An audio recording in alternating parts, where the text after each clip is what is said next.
আজ বানাচ্ছি ফ্রুটস চাটনি। তাহলে স্টার্ট করা যাক। আমি এখানে গরম জল বসিয়ে দিয়েছি। গরম জলের মধ্যে এগুলো সব অ্যালমন্ড ফ্রুটসগুলো প্রায় আমি 90% এখানে সেদ্ধ করে নেব। তারপরে এগুলো জল থেকে তুলে আমি রেখে দিয়েছিলাম। যে 10%টা হয়নি সেটা আমি এখানে কুক করব।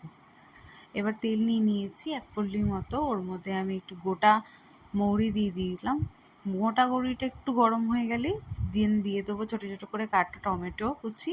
আমি এখানে বড় সাইজের 4টে টমেটো নিয়েছিলাম।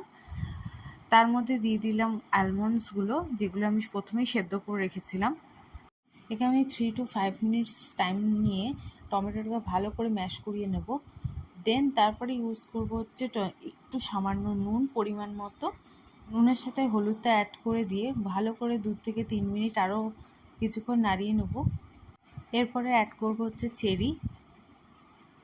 চেরিটা অ্যাড করেও 2-3 মিনিট মতো আরও টস করে নেব ভালো মতন করে।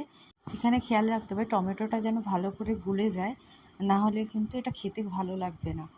তারপরে এখানে আমি অ্যাড করব চিনি। আমি এখানে চিনি মোটামুটি 4 চামচ মতো দিয়েছি, বড় চামচের 4 চামচ। ফ্রুট চাটনিতে মিষ্টিটা যদি ঠিকঠাক না হয় তাহলে কিন্তু খেতে ভালো লাগবে না। আমি এখানে 4 চামচ যেমন মিষ্টিটা অ্যাড করেছি, তোমরা বুঝে অ্যাড করবে। এখানে আমি 2-3 মিনিট মতো আরও ভালো করে কষিয়ে নেব চিনিটার সাথে।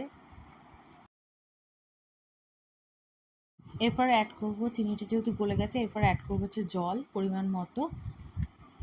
হালকা গরম হয়ে গেছে। গরম হয়ে যাওয়ার পরে আমি এখানে অ্যাড করব কাজু কিশমিশ আর কিছু পিচ ফল। এবার এটাকে ভালো করে ফুটিয়ে নেব।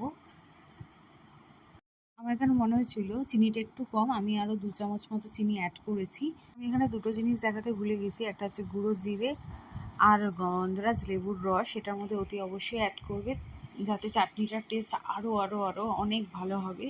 অবশ্যই তোমরা বাড়িতে ট্রাই করো আর জানিও তোমাদের খেতে কেমন লাগলো। বাই।